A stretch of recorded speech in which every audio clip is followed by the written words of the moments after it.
여러분 가운데 우리 부모님들이 많으시잖아요. 그래서 여러분, 우리 부모이신 분들은 자녀들에게 요구하는 게 뭔지 여러분 한번 생각해 보세요. 건강하게 자라는 것, 예수 믿고 신앙생활 잘하는 것, 또 자기 은사와 적성을 발견해서 보람 있게 자신의 일을 하는 것, 또 신교제, 신결혼하는 것, 결혼을 했다면 이제는 또 열심히, 밤에도 열심히 일해서 떡두꺼비 같은 손주들을 이제 많이 안겨주는 것, 이것을 바라고 요구할 것 같아요. 우리 자녀들이 우리 부모님들에게 요구하는 건 뭔지 한번 생각해 보세요. 제 막내딸이, 셋째 딸이 작년인가 재작년인가 어버이날 때 이렇게 편지를 써서, 편지라기보다 이제 끄적끄적한 거죠. 써가지고 준 내용이 생각이 나더라고요. 그래서 당시 막내딸이 초등학교 3학년이나 4학년이었는데 이런 게 좋았다고 합니다. 엄마, 우리를 위해 매일 음식을 만들어 주셔서 감사해요. 엄마가 해주는 음식이 너무 맛있어요. 아빠, 우리를 위해 매일 교회 나가서 열심히 일하셔서 감사해요. 이것을 보면 우리 자녀들은 우리 엄마에게는 이제 사랑과 정성이 담긴 밥 해주는 것을 아이들은 기억하고 감사하는 것 같아요. 그리고 우리 아빠들에게는 아빠가 매일마다 직장 나가서 그렇게 가정 위해서 일하고 섬기는 것을 말로는 다 표현 안 해도 그것을 생각하고 감사하는 것 같습니다. 자, 오늘 제목이 하나님이 요구하시는 것입니다. 그래서 내 하나님이 나에게 요구하시는 것이 있다고 하면은 여러분, 이것이 부담감으로 다가오나요? 아니면 기대와 설렘으로 다가오나요? 혹시 여러분 부담으로 다가온다면 이것을 생각해 봤으면 좋겠어요. 어린 자녀가 나에게, 엄마 아빠에게 바라는 게 내 생각에는 호와 유람선, 크루즈를 타고 세계 일주 여행 하는 건 줄 알았는데, 근데 막상 물어보니까 우리 자녀가 엄마 아빠에게 요구하는 게 바로 대구 이월드에 엄마랑 아빠랑 손잡고 가는 거라고. 여기 대구 채플 근처에 에버랜드 정도는 아니지만 대구에서 유명한 놀이동산이 이월드라고 합니다.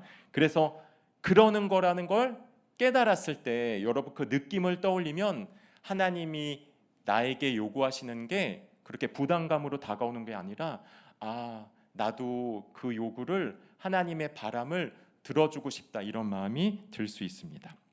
자, 그래서 오늘 제목이 하나님이 내게 요구하시는 것인데, 내게 요구하시는 것이 뭔지 우리 말씀을 보며 함께 살펴보겠습니다. 자, 첫째로 하나님의 택하심을 알고 마음의 할례를 행하는 것입니다.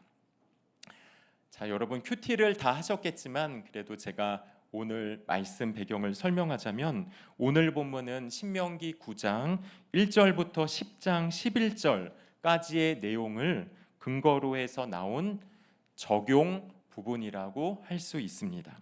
그래서 바로 이전에 나온 내용이 뭐였냐면요, 이스라엘 백성의 불순종이었습니다. 출애굽과 광야 40년 여정에서 이스라엘이 얼마나 하나님을 거역했고 경노하게 했는지 이전까지 모세는 피토하는 심정으로 우리에게 말했어요. 백성의 불순종을 모세는 이 한마디로 말했는데요, 요약했는데요. 신명기 9장 24절, 내가 너희를 알던 날부터 너희가 항상 여호와를 거역하여 왔느니라. 특별히 모세는 이스라엘이 시내산 아래에서 머물 때 금송아지를 만들어 숭배했던 사건들을 자세히 설명했습니다. 이스라엘이 신정국가로 출발하기 위해 나라의 헌법 같은 율법을 또 받는, 수여받는 그런 자리, 현장이었는데요. 가장 엄숙하고 감동적이어야 할 그 순간에 이스라엘 백성은 하나님이 가장 싫어하시는 우상 숭배를 행한 것이었습니다. 하나님은 이스라엘에게 율법 수요라는 큰 은혜를 베푸시는데 이스라엘은 우상 숭배라는 큰 죄를 범하고 만 것이에요. 여러분, 배신 당한다는 건 그 자체로도 아프고 힘들지만 내가 상대방을 진심으로 사랑하고 그리고 진심으로 위하는 중에 당하는 배신은 훨씬 더 고통스럽고 쓰라립니다. 이스라엘은 하나님과의 언약 관계를 깨뜨렸고요. 하나님은 분노하시고 슬퍼하시면서 이스라엘을 진멸하려고 하셨습니다. 하지만 하나님의 은혜로 그리고 모세의 생명을 건 중보기도로 하나님은 이스라엘을 버리지 않으셨어요. 십계명의 두 돌판을 다시 손가락으로 기록해서 주셨고, 아론이 금송아지를 만드는데 앞장섰잖아요. 근데 아론이 죽은 다음에 그의 아들 엘르아사를 다시 대제사장으로 삼아서 이 제사장의 직분을 행하게 하셨고, 그리고 레위 지파를 구별해서 여호와의 이름으로 백성을 축복하도록 하셨어요. 그리고 내가 너희와 함께 약속의 땅에 갈 것이고 너희를 그 땅을 인도해서 그 땅을 주겠다고 하셨습니다. 한마디로 파기된 언약을 다시 회복시키셨어요. 이런 어마어마한 죄와 은혜의 이야기 다음에 오늘 모세가 이 본문을 우리에게 전한 거예요. 그래서 여러분, 마치 신약에서 사도 바울이 인간의 타락과 죄와 하나님의 구원 이야기를 전한 다음에 그 다음에 그러므로 형제들아 하고 하면서 성도의 적용을 이야기하는 것처럼 오늘 본문은 시작합니다. 여러분, 참고로 신학자들 그리고 성경학자들 사이에서는 오늘 본문이 구약 성경에서 문학적으로는 가장 고상하고 시적이면서 신학적으로는 가장 풍성하고 깊이 있는 메시지, 내용이라고 평가받습니다.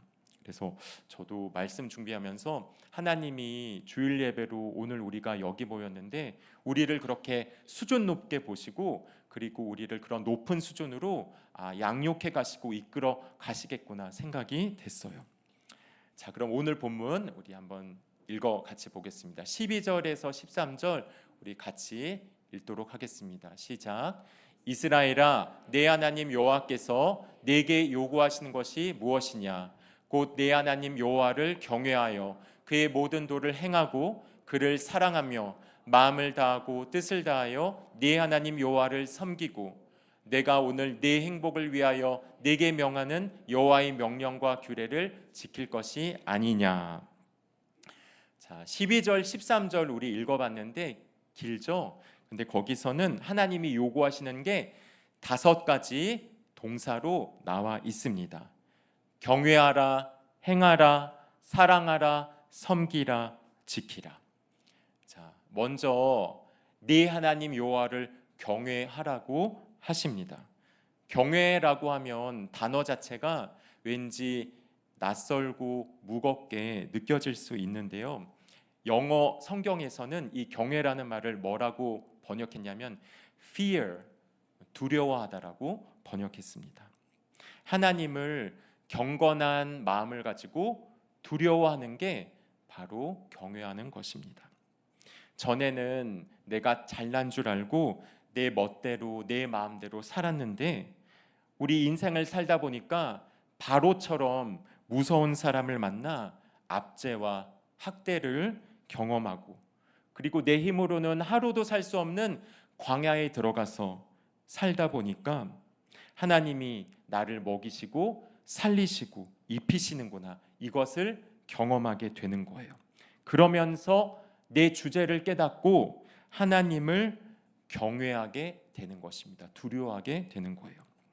그래서 저도 말씀도 보면서 저에게는 이 하나님 경외를 언제 배웠냐면요, 제가 군대를 육군으로 들어가서 제가 군복무할 때는 2년 2개월이었습니다. 그래서 2년 2개월 군복무 했을 때 거기서 바로를 만났어요.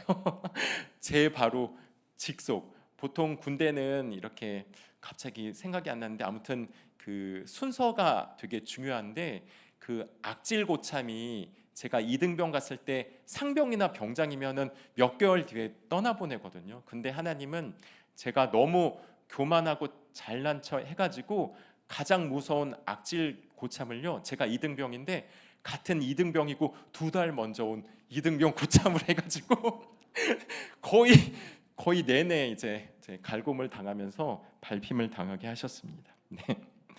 그리고 그때가 제가 바로를 만났을 때고요. 또한 제가 이제 광야를 겪었던 때가 저희 아들 이제 중증 뇌성마비 장애가 있는 수연이가 이렇게 이상 증상을 일으키면서 하루 종일 울부짖고 그리고 울고 아무것도 못하면서 소리 질렀던 코로나 기간이 저에게는 인생의 광야 1차 기간이었습니다. 그래서 당시를 회상하면은 우리 가정이 그 메마르고 척박한 광야에서 아무것도 할 수가 없어서 진짜 같이 메말라지고 부서지는 줄 알았습니다. 하지만 하나님은요, 놀랍게 그 광야 기간에서 우리 가정을 지켜주셨고 2년여의 기간이 지나자 수연이의 그 이상 증상이 점점점 사라져서 이제 끝나게 되었습니다. 그렇게 하나님을 경외하는 것을, 하나님을 두려워하는 것을 배우고 나서 또 대구 채플이 세워지고 생기게 됐고요.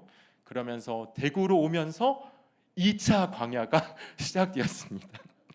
이때는 이제 하나님께서 이제 사역을 통해서 사역 때문에 저에게 이 광야 기간을 허락해 주셨어요.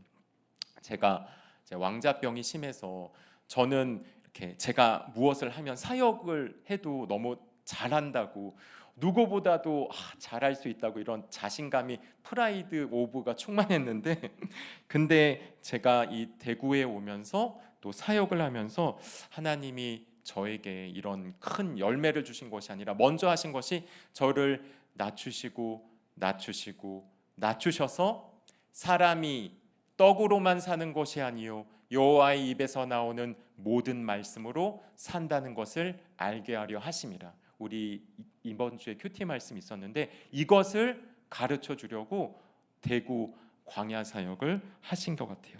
그래서 저는요, 제가 여러 가지로 준비하고 또 이전보다 더 했는데 내가 내 힘으로 내 열심으로 해서 되는 것이 아니라 정말 하나님의 입으로 나오는 말씀으로 이 교회도 산다는 것을 가르쳐 주셨습니다. 그래서 하나님이 날마다 우리를 도와주시지 않으면 저희 사역도 교회도 흔들릴 수밖에 없음을 경험하게 되면서 제가 사역에서 이제 하나님 경외를 몸으로 배우게 되었습니다. 근데 이렇게 이제 2년이 지나고 또 2년 이제 6개월째가 되니까 제 그 마음과 제 생각에는 왠지 2차 광야 기간이 끝나고 이제 신명기 말씀처럼 가나안 정복 전쟁을 앞두고 있는 것 같아요. 2년마다 이렇게 하나님이 계속 돌리시는 것 같아. 새로운 단계로. 네, 여러분은 하나님을 경외하시나요?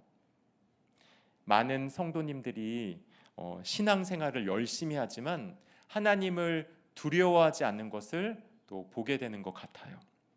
벌 받을까봐 두려워하지 하나님 자체는 두려워하지 않는 것 같습니다. 네, 기복으로 두려워하면 오래가지 못합니다.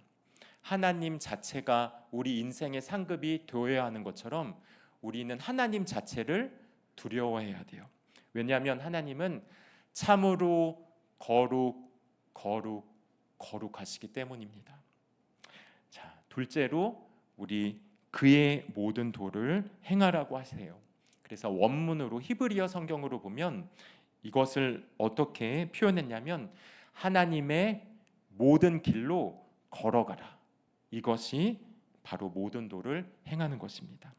그래서 행한다고 하면은 왠지 내 손에 힘이 많이 들어가는 것 같고 그래서 내가 열심히 해야 되는 것 같아서 부담이 되는데 그것이 아니라 걷는다고 생각하면은 걷는다는 것은 내 몸 전체가 움직이는 것을 말해요.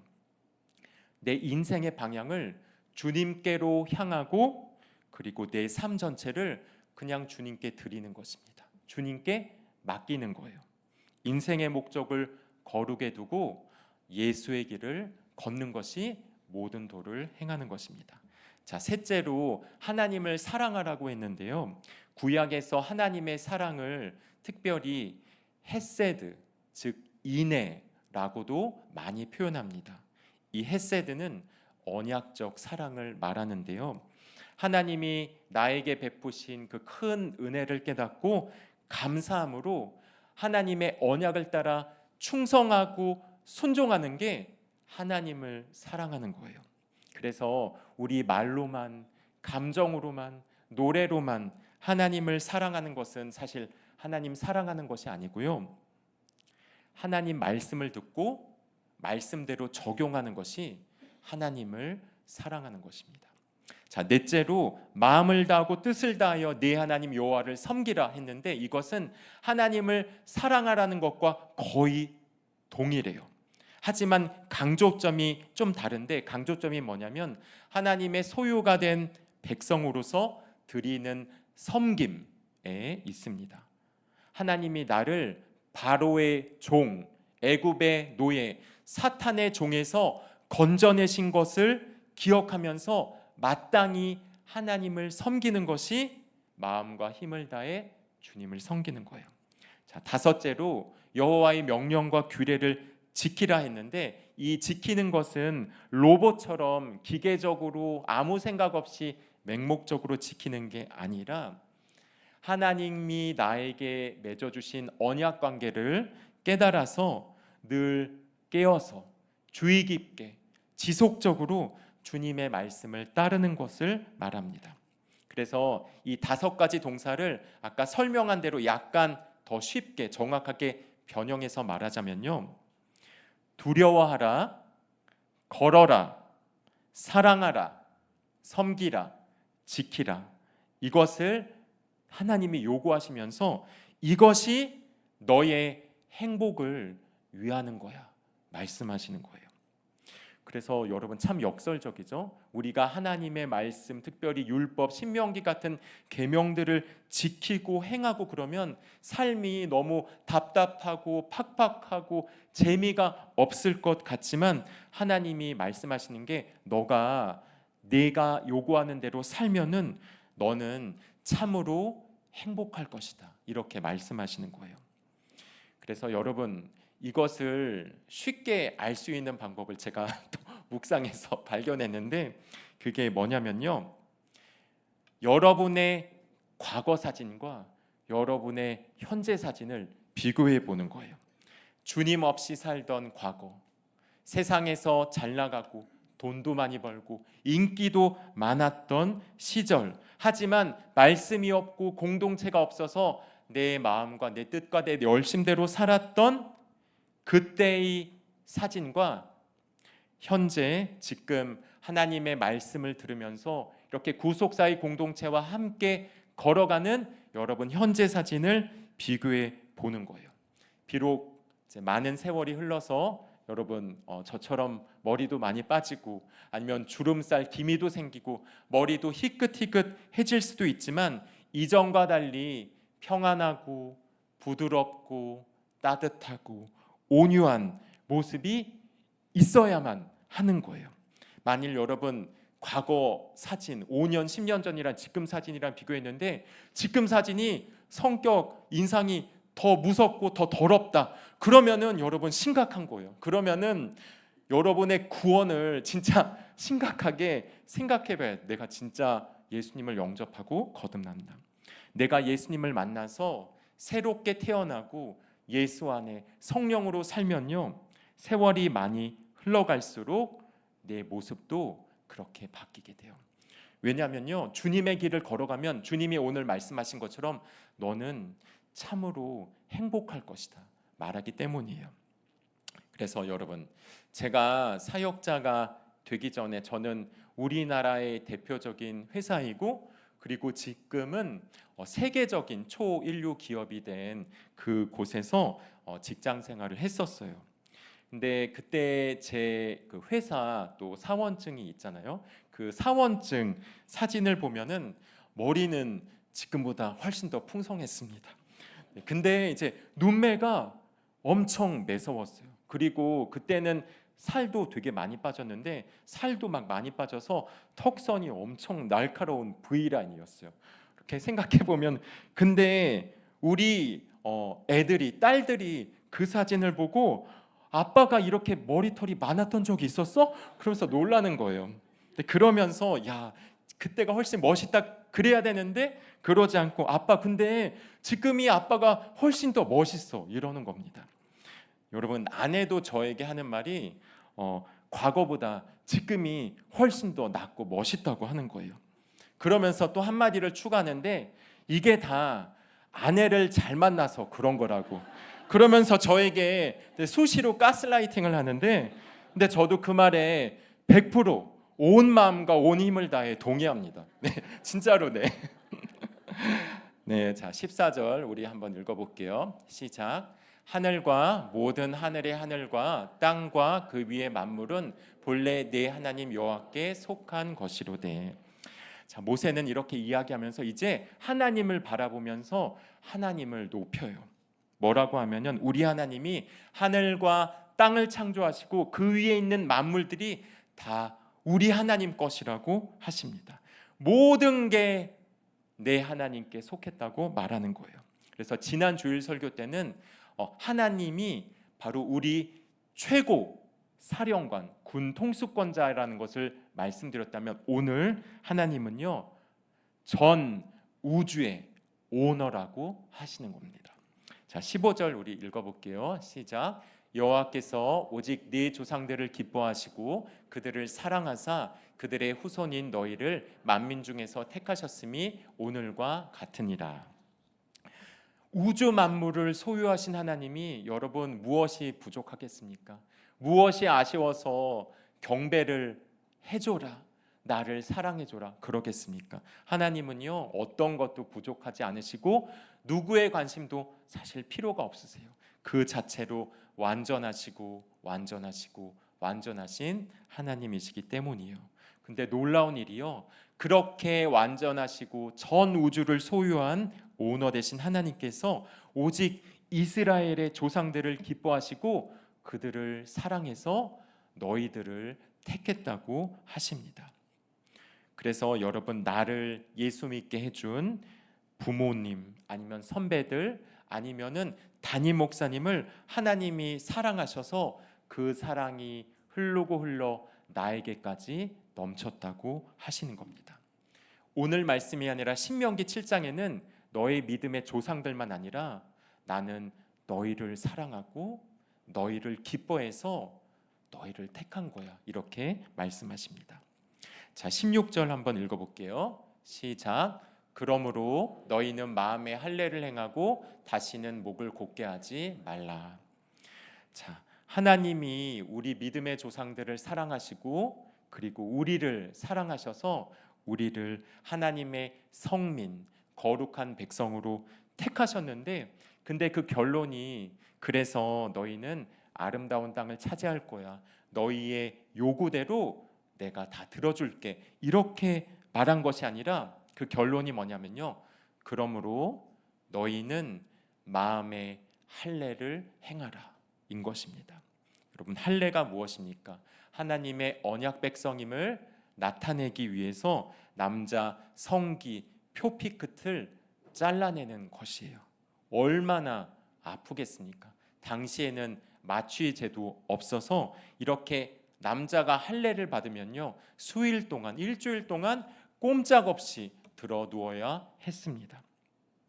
그래서 마음의 할례를 행한다는 것은 내 마음속의 죄를 잘라내는 회개를 의미합니다. 그리고 다시는 목을 곧게 하지 말라, 이것도 바로 회개를 명하시는 거예요. 목을 곧게 한다는 것은 목을 단단하게 한다는 것인데, 내 생각, 내 열심, 내 의로 가득 차서 하나님의 말씀을 안 듣고 내 뜻대로 마음대로 하는 것이 바로 목이 곧은 완악한 죄라는 것입니다. 그래서 여러분, 택자가 해야 할 것, 택자에게 요구하시는 것 1순위가 바로 회개인 거예요. 사실 여러분, 하나님께 택함 받은 우리만이 회개를 할 수 있습니다. 하나님의 전적인 은혜가 있어야지 회개할 수 있기 때문이에요. 나의 곧은 목을 내 의지와 내 결심으로는 부드럽게 할 수가 없어요.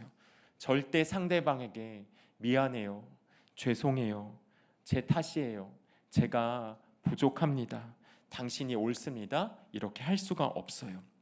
하지만 오늘 말씀처럼 하나님의 말씀이 들어가 말씀의 검으로 하나님이 내 마음에 할례를 행하시면 우리는 성령의 새 방언을 말할 수 있게 됩니다.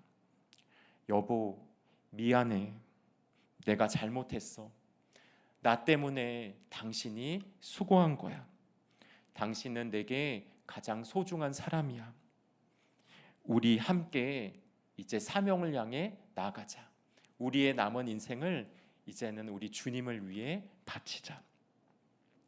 이렇게 나 같은 죄인을 택해 주신 하나님의 은혜를 깨닫고 나의 더러움과 악함을 회개할 때요, 주님이 기뻐하시고 기뻐하시고 기뻐하세요.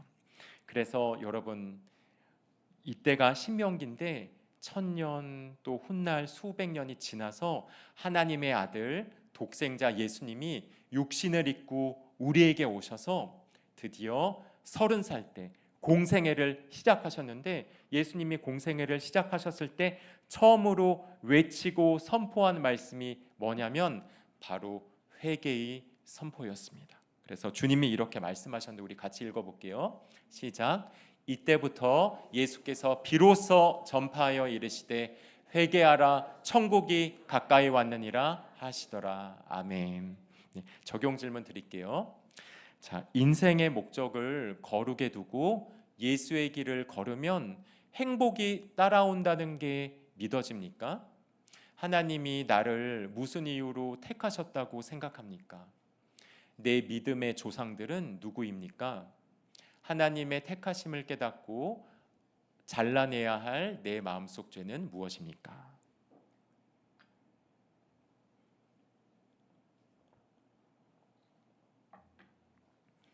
자, 여러분, 한 목자님의 나눔을 소개해 드릴게요. 신명기 7장 17절에서 26절 말씀을 묵상하면서 가증한 나를 향한 하나님의 신실하심, 이렇게 제목을 붙였네요. 친정 아빠가 뇌 기능 이상으로 하루에도 여러 번 넘어지셔서 손가락 골절 수술과 고관절, 골절 의심으로 거동이 어려워졌는데, 친정 엄마가 아빠를 향해 빨리 뒤지라고 외치는 지옥을 살고 계셔서 이번 연휴를 맞아 친정에 갔다. 아빠가 오늘 아침에는 5일 동안 화장실을 못 가서 괴롭다며 관장약을 사달라고 하는데 남편이 관장약을 사다 주었다. 화장실을 본 아빠가 변기가 막혔는데 손가락 골절로 어찌하지 못하고 있는 것을 보고 남편이 변기를 뚫어 주었다. 남편이 우리 부모님을, 그렇게도 자신을 미워하고 이혼을 종용하며 험한 말을 쏟아내고 무시했던 우리 부모님을 손과 발이 가는 섬김으로 남편이 섬겨주는 것을 보며 너무 눈물이 나고 회개가 되었다. 엄마만 모시고 이번에 판교 채플에 갔는데 친정 부모님에 대한 애통한 마음으로 눈물을 계속 흘리며 예배를 드린 후 수십 번을 권해도 등록을 안 하시던 엄마가 처음으로 새가족부에 가서 교인 등록도 하고 간증도 듣고 목장 배정도 받았다. 새가족 교사께서 엄마가 말하기를 자기는 죽어도 교회 등록이나 목장 배정 같은 건 안 받으려 했는데 딸아이가 너무 옆에서 울어서 딸 걱정 덜어주려고 왔다고 했다. 하나님이 연약한 나의 눈물을 이렇게 사용해 주심에 감사가 되었다. 아빠가 건강 악화로 경제 활동을 못하게 되고 병수발 할 일만 계속 생기니 아빠의 생명을 쓰레기로 여기는 엄마를 보며 나도 남편의 생명을 그렇게 여겼던 죄가 너무 회개가 되었다. 여전히 가증한 것이 많은 내가 하나님 앞에 회개하며 남편의 구원과 양가 부모님의 구원의 통로가 될 수 있기를 간절히 기도합니다. 아멘. 그래서 여러분, 하나님께서 우리 이 목자님을 이제 먼저 택자로 불러주셨어요. 근데 택자로 부른 다음에 하나님이 뭐라고 하셨죠? 너가 그러므로 마음의 할례를 행하라. 그래서 우리 목자님에게 이렇게 마음의 할례를 행하라고 하십니다. 그래서 우리 목자님도 그리고 엄마도 사실 아빠를 위해 하지 못했던 것, 하기 싫었던 것을 근데 이렇게 무시하고 멸시했던 남편이 와서 하신 거예요. 여기 보니까 사실 장모님, 장인어른도 이 사위를 무시하고 그렇게 차라리 이혼하라고 험한 말을 쏟아냈는데 남편 집사님이 가서 이렇게 변기를 뚫고 청소하고 한 걸 보고 저도 너무 가슴이 먹먹하더라고요.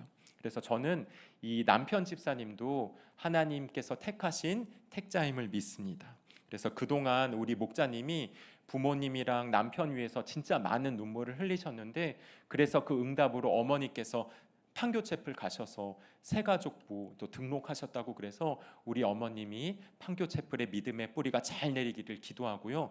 또 남편 우리 집사님도 한 달에 한 번도 나올까 말까 했는데 요새는 많이 나오시고, 또 주차부에서 그 험한 말을 듣는 주차부에서도 오시면 섬기고 계세요. 그래서 우리 남편 집사님도 말씀이 들려서 예배와 목장에 뿌리 내리고 택자가 되어서 우리 아내 목자님과 함께 주님을 찬양하는 하나님의 백성으로 서기를 여러분 많이 기도해 주시기 바랍니다.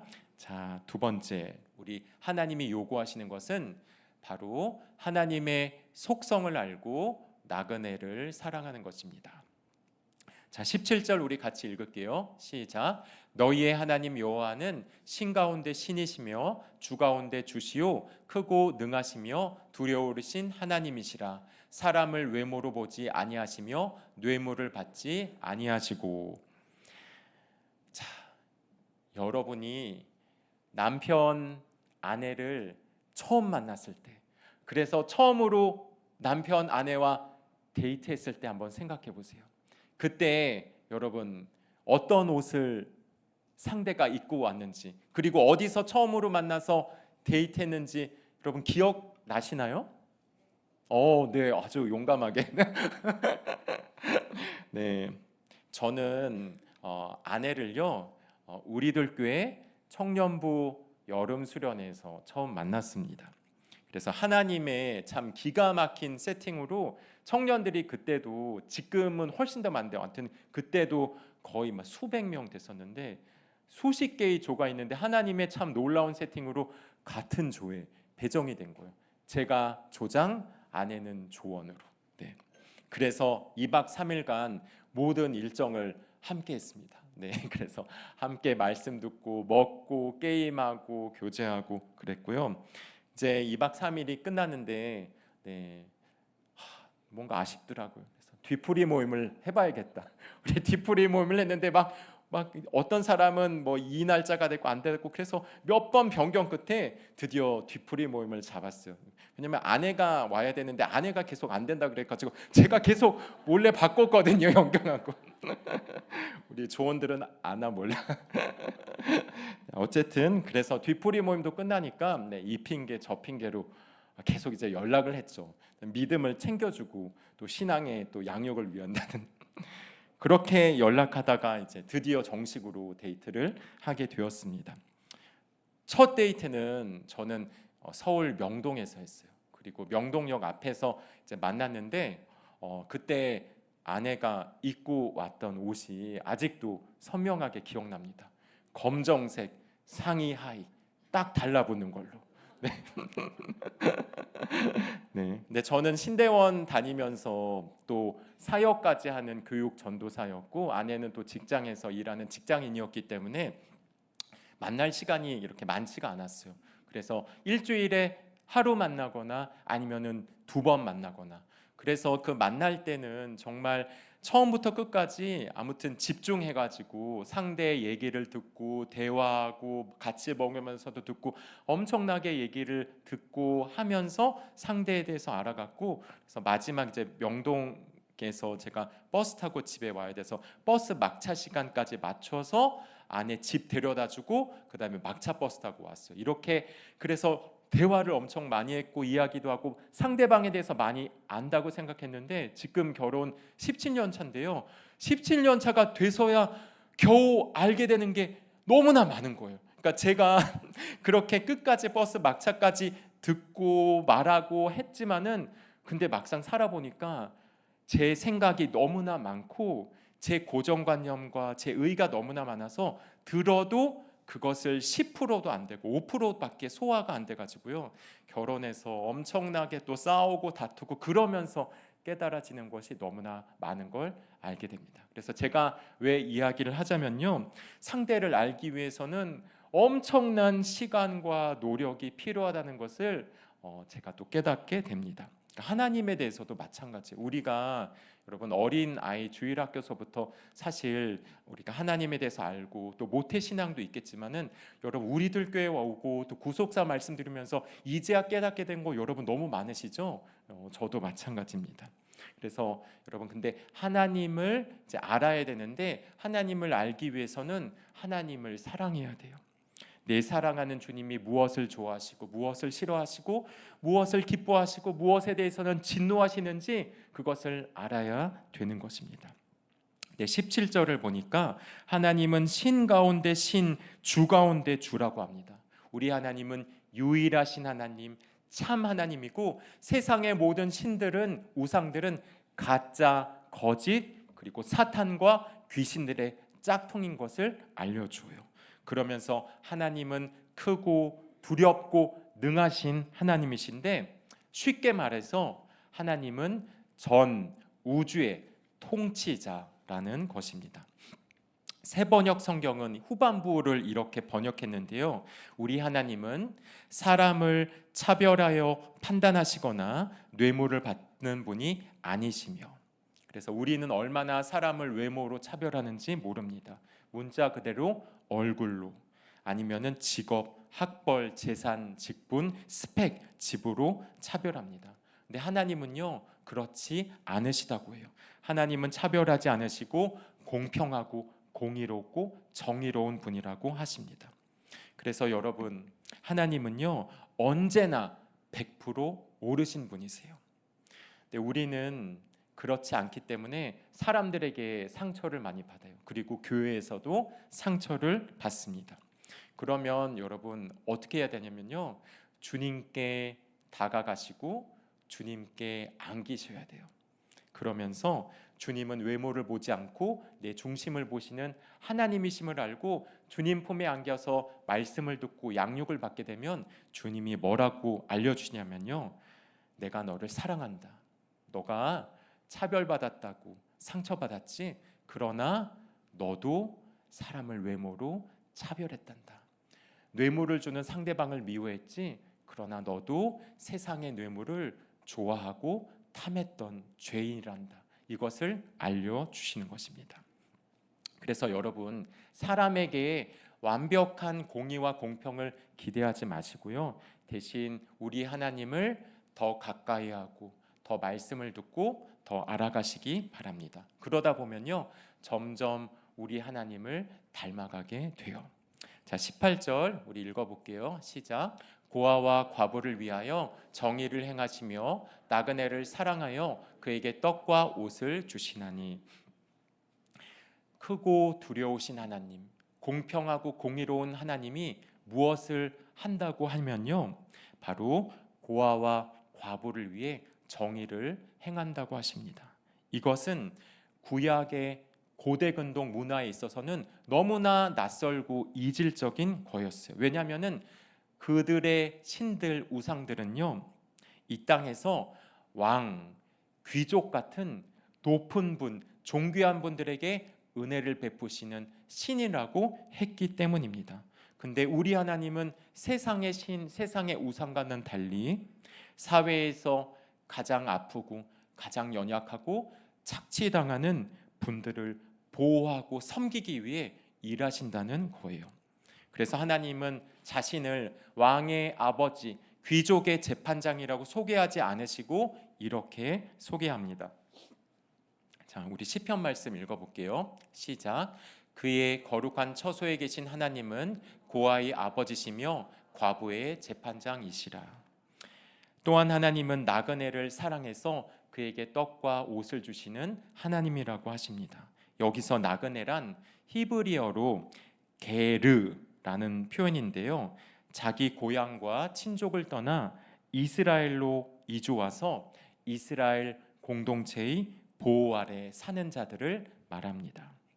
하나님은 이렇게 가장 크고 강한 능력을 가지고 가장 약하고 가장 연약한 자들을 도우시는 하나님이세요. 하나님께서 예수 믿는 우리에게 바라시는 것도 이와 같습니다. 여러분, 하나님이 여러분에게 힘과 능력, 재산과 지식, 외모와 아름다운 매력을 주셨습니까? 그러면 그것을 가지고 연약한 자들을 돌보라고 하시는 거예요. 자, 19절 우리 읽어볼게요. 시작. 너희는 나그네를 사랑하라. 전에 너희도 애굽 땅에서 나그네 되었음이니라. 자, 하나님이 우리에게 요구하시는 것은 바로 고아와 과부를 돌보고 나그네를 사랑하라입니다. 근데 18절, 19절 우리 방금 읽은 것에서도 알겠지만 하나님이 유독 나그네를 본문에서 강조하십니다. 우리에게 그러므로 너희는 고아를 사랑하라, 그리고 과부를 사랑하라 하셔도 될 텐데요. 왜 나그네를 사랑하라고 했냐면 나그네가 이방인이었기 때문에 유대 사회에서는 고아와 과부보다 더 무시받는 자들이었기 때문이에요. 여러분, 하나님이 우리에게 요구하시는 건 우린 자꾸만 거창한 것, 고상한 것을 생각합니다. 그래서 우리는 하나님을 위해 자꾸 위대한 것을, 대단한 것을 행하려고 노력을 많이 해요. 근데 하나님이 우리에게 요구하시는 것은요, 너무도 단순하고 명료합니다. 바로 나그네를 사랑하는 거예요. 네가 무시하는 나그네, 너희 도움이 필요한 나그네, 외롭고 힘없는 나그네를 사랑하고 돌보라. 여러분, 그 나그네는 누구냐면요, 집안에서 무시당하고 소외당하는 한 사람, 아프고 병든 우리 가족, 아까 우리 목자님의 친정 아버지처럼, 아니면 방황하는 자녀일 수 있습니다. 교회에서는 우리들 교회 많이 오시는데 상처가 많고 아픔이 많아서 교회 등록을 못 하시는 분, 아니면 오셨어도 목장에는 나가기 싫다는 분, 아니면 오셨다가 또 목장도 떠나서 방황하는 우리 지체일 수도 있어요. 사회에서는 문자 그대로 외국인 노동자일 수도 있습니다. 더 넓게 말하면요, 나그네는 아직 하나님 밖에 있어서 방황하는 영혼들, 그러면서 하나님을 몰라 곤경 가운데 있는 영혼들을 뜻합니다. 예수님을 믿지 않고 말씀을 모르던 나도 나그네로 오랫동안 살았어요. 근데 하나님이 나를 사랑하시고 믿음의 조상들을 사랑하셔서 나를 불러 교회로 인도받고 우리가 이렇게 예배드리며 구속사의 말씀을 듣고 있는 것입니다. 그래서 나그네를 사랑하라는 것은요, 떡과 옷을 나눠주는 사랑에서 복음을 전하고 교회로 인도해주는 사랑으로까지 확장됩니다. 신약에서 사도 바울은요, 자신의 동족 이스라엘 백성들을 너무도 사랑했는데 그러면서 나그네 같은 이방인 역시 너무도 사랑해서 자신의 남은 삶을 이방인의 산으로 하나님께 헌신했습니다. 나중에 로마 감옥에 갇혀서 꼼짝달싹 할 수 없는 상황에서도 자신이 복음을 전한 이방인 교회, 에베소 교회를 생각하면서 감옥에서 편지를 썼는데 그것이 옥중서신 에베소서예요. 그래서 이 나그네 사랑이 무엇인지 바울이 보여주는데요, 우리 에베소서 말씀을 한번 같이 읽어볼게요. 조금 긴데 같이 읽어보겠습니다. 시작. 그러므로 생각하라. 너희는 그때에 육체로는 이방인이요 손으로 육체에 행한 할례를 받은 무리라 칭하는 자들로부터 할례를 받지 않는 무리라 칭함을 받는 자들이라. 그때 너희는 그리스도 밖에 있었고 이스라엘 나라 밖의 사람이라. 약속의 언약들에 대하여는 외인이요 세상에서 소망이 없고 하나님도 없는 자이더니 이제는 전에 멀리 있던 너희가 그리스도 예수 안에서 그리스도의 피로 가까워졌느니라. 그는 우리의 화평이신지라. 둘로 하나를 만드사 원수된 것 곧 중간에 막힌 담을 자기 육체로 하시고 그러므로 이제부터 너희는 외인도 아니요 나그네도 아니요 오직 성도들과 동일한 시민이요 하나님의 권속이라. 아멘. 네. 여러분, 하나님께서 우리에게 요구하시는 게 나그네 사랑입니다. 그래서 애굽에서 나그네였던 나를 사랑하셔서 출애굽 시켜주시고 광야에서 나를 먹이시고 출애굽의 구원으로 나를 사탄의 종에서 하나님의 백성 삼아주신 것처럼 우리도 한 영혼을 사랑해야 합니다. 특별히 여러분, 우리는 전도를 해야 돼요. 대구 지역이 그리고 이 경북 지역이 제주도와 함께 우리나라 전국에서 복음화율이 제일 낮은 지역입니다. 하나님이 우리 대구 체프를 세워주셨잖아요. 그래서 여러분, 우리는 이곳을 영혼들로 채워야 합니다. 여러분이 제가 여기서 구속사 말씀 듣고 큐티하고 양육받아서 믿음이 자라가는 것 너무 귀하지만 여러분, 우리가 큐티하는 목적이 뭡니까? 그것은 성경 지식을 쌓고 교양 있게 구속사 말씀을 듣고 그렇게 고상하게 사는 것이 아니라 우리 큐티의 결론은 영혼 구원입니다. 그래서 여러분 주위에 있는 분들이 이곳에 와서 구속사의 말씀을 듣고 인생을 해석하고 가정을 중수하고 예수님을 만나 하나님의 백성이 될 수 있도록 우리는 노력해야 합니다. 특별히 여러분, 내일부터 3일간 대구 싱크 목회 세미나가 대구 성명교회에서 열립니다. 담임 목사님이 3일간 내내 인도하시고 저녁 집회는 저녁 7시부터 저녁 집회가 시작되는데 목세에 등록하지 않으신 일반 성도님들 그리고 믿지 않으시는 분들도 자유롭게 참석할 수 있습니다. 그래서 담임 목사님께서 이 말씀을 전하시는 대구 목세 저녁 집회에 여러분의 VIP를 데리고 오세요. 나그네를 사랑할 수 있는 최고의 기회가 바로 내일부터 시작되는 것입니다. 그래서 여러분 목장 식구들, 여러분 가족들, 그리고 기도하는 VIP 전도 대상자들도 3일간 있으니까 저녁 집회 때 꼭 오셔서 하나님께서 우리에게 베푸실 놀라운 구원의 은혜를 함께 누리셨으면 좋겠습니다. 자, 적용 질문 드릴게요. 나는 사람을 볼 때 어떤 외모나 조건에 마음이 끌립니까? 힘과 능력, 재물과 권세가 주어진다면 뭐를 하고 싶습니까? 내가 사랑해야 하는 나그네는 누구입니까? 이번 대구 목회 세미나 저녁 집회에 누구와 참석하시겠습니까?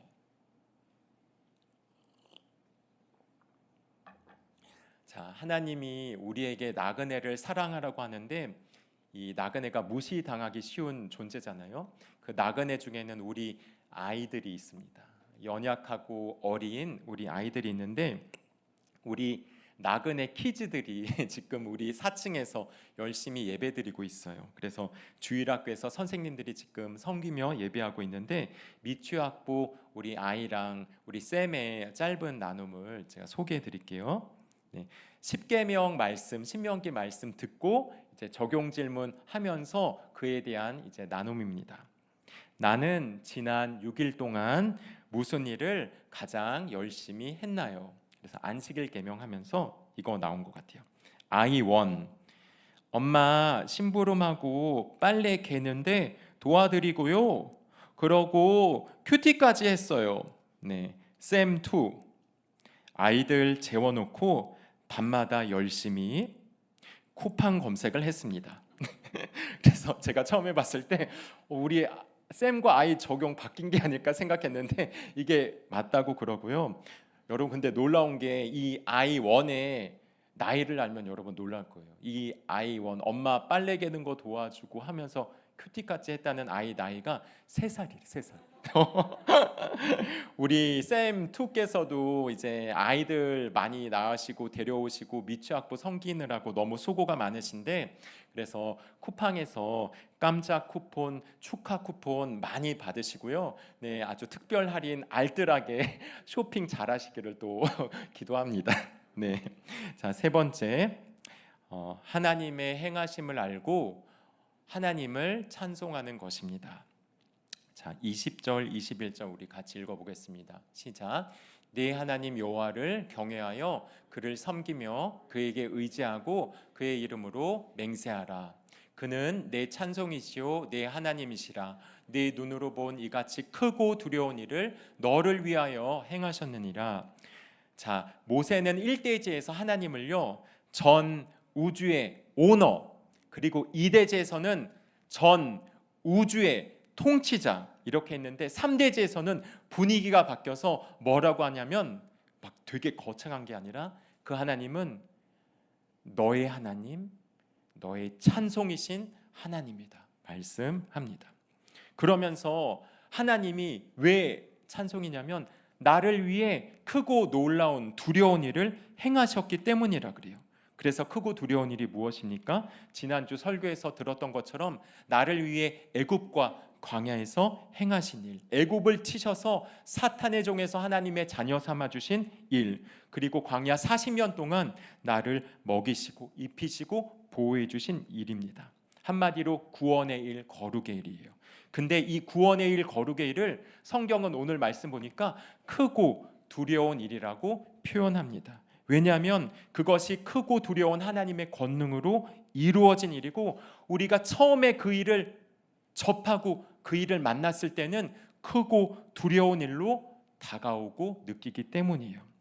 그래서 저도 말씀을 묵상하면서 저는 야망으로 갔던 미국 유학에서 둘째 아들 수연이가 조산으로 갑자기 태어나 치료받는 중 뇌성마비 장애를 얻게 되었고, 근데 이후에도 이제 그래서 어쩔 수 없이 돌아왔지만 이후에도 계속 박사 과정에 합격해서 하면은 박사 학위에 대한 그 욕심과 야망 때문에 미국 유학을 내려놓지 못해서 치료받고 다시 가겠다고, 그래서 아내와 계속 갈등과 다툼과 그리고 멀어지는 일이 있었습니다. 또한 아들 장애를 한국에서 잠깐 치료받고 미국에 가서 치료받으려고 그랬는데 아들 장애가 알면 알수록 검사하면 할수록 이것이 그냥 간단한 장애가 아니라 심각한 중증, 그래서 1급에서 9급인데 1급이 제일 심한데 2급 정도로 심한 엄청난 장애였다는 것을 알게 된 거예요. 그래서 이런 다툼, 갈등, 장애, 치료 이걸 통해서 내가 그렇게 저 고지까지 가고 조금만 가면 되는데 내가 여기서 멈추고 내 사역도 공부도 내 목회도 이제는 앞으로 더 못하겠구나 생각하면서 낙심하고 절망했습니다. 그래서 인생의 크고 두려운 일로 앞이 보이지가 않는 거예요. 여기까지 달려왔는데 이제 나는 뭘 해야 되나? 하지만요, 하나님은 이 크고 두려운 일을 통해 무슨 일을 행하셨냐면 내가 얼마나 목이 곧은 죄인인지, 마음이 강팍한 죄인인지 하나님은 깨닫게 해주셨어요.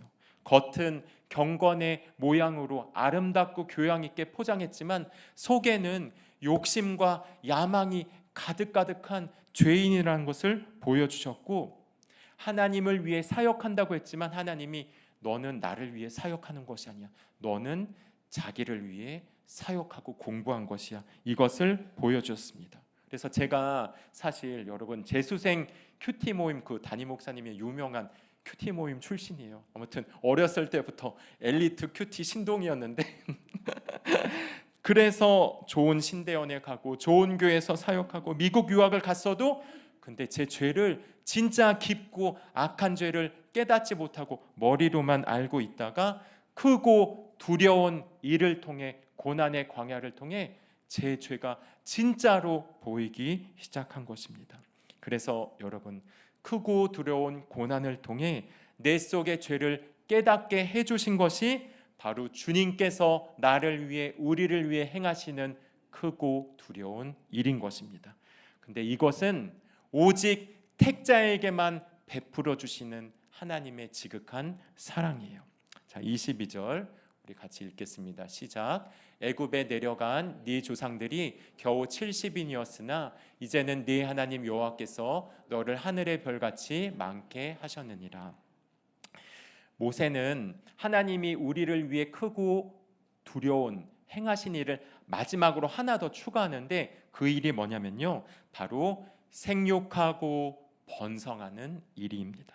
믿음의 조상 야곱 시절에 하나님은 야곱의 아들 요셉을 애굽의 국무총리로 연단시키고 세우셨고 야곱의 가족들을 애굽에 내려가게 하십니다. 왜냐하면 다가올 엄청난 7년의 흉년들이 오는데 그 흉년들로부터 지켜주시고 돌봐주시고 애굽에서 이들을 한 민족으로 키우시기 위함이었어요.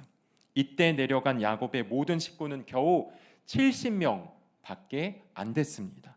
하지만 하나님의 말씀은 살아있고 활력이 있어서 아브라함에게 주신 하나님의 언약을 이 애굽에 내려가면서부터 하나님은 이루기 시작합니다. 그래서 아브라함에게 초기에 하나님이 언약을 주셨는데 그것을 같이 한번 읽어볼게요. 시작. 그를 이끌고 밖으로 나가 이르시되 하늘을 우러러 무뼈를 셀 수 있나 보라. 또 그에게 이르시되 네 자손이 이와 같으리라. 아브라함이 여호와를 믿으니 여호와께서 이를 그의 의로 여기시고. 아멘. 하나님은 아브라함과 이삭과 야곱에게 하신 일을 애굽에서 이루기 시작하십니다. 근데 놀라운 것은요, 이들이 애굽에서 잘 먹고 잘 살아서 생육하고 번성하였더라가 아니란 거예요. 처음에는 요셉을 국무총리로 삼아서 흉년을 버텨내고 부국이 된 애굽 왕이 이 요셉이 너무나 이뻐서 이스라엘 백성들을 극진히 섬겼는데 근데 아뿔싸 애굽에 변란이 일어난 겁니다. 그러면서 애굽의 기존 왕조가 끝나고 새로운 왕조가 들어섰어요. 여러분, 새로운 왕조, 새로운 정권이 들어서면 하는 일이 뭐죠?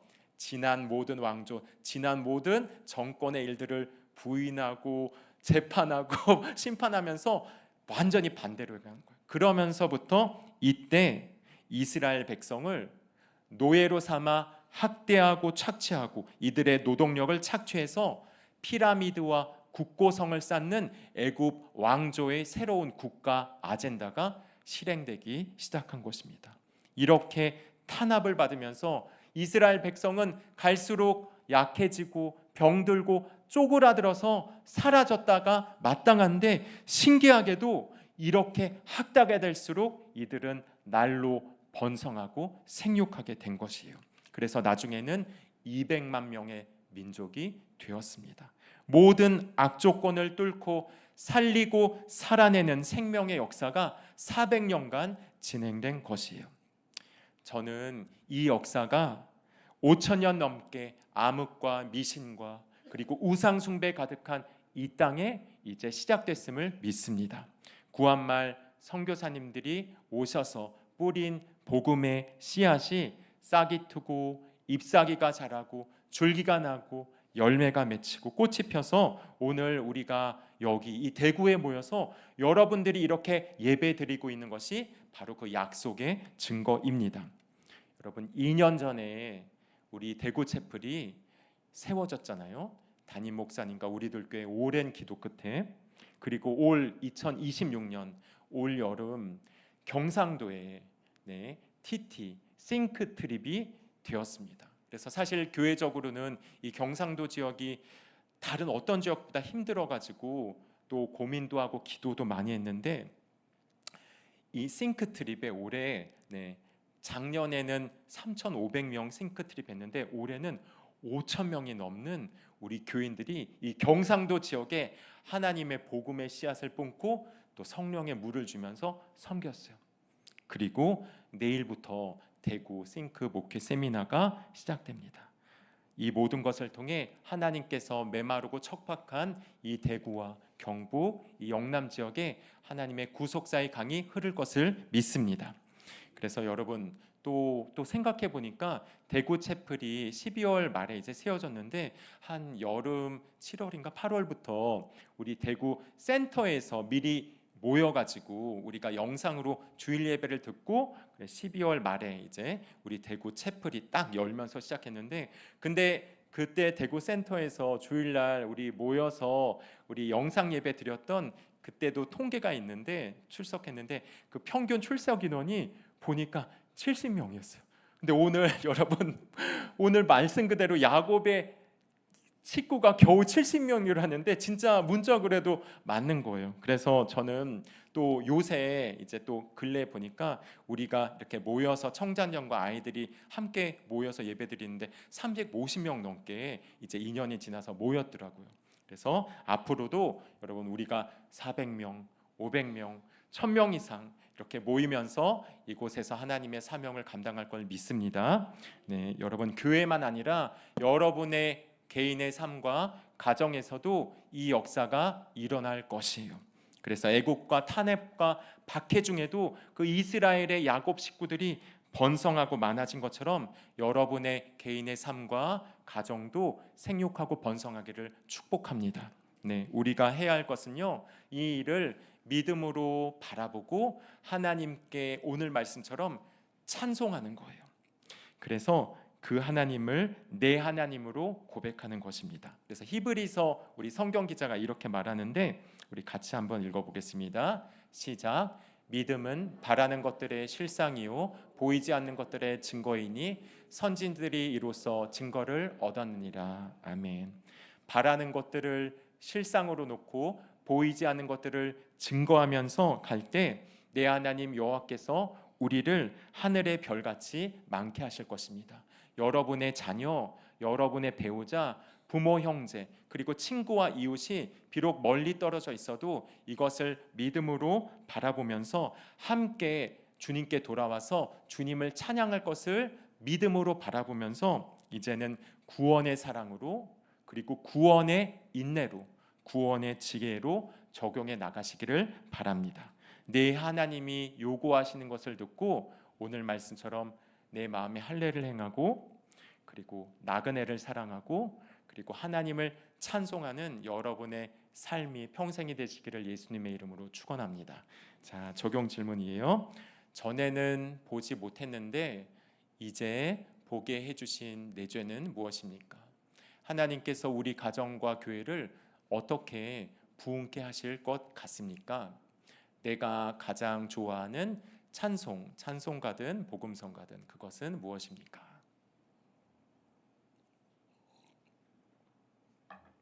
자, 말씀을 맺겠습니다. 네, 찬양팀 나와주시고요.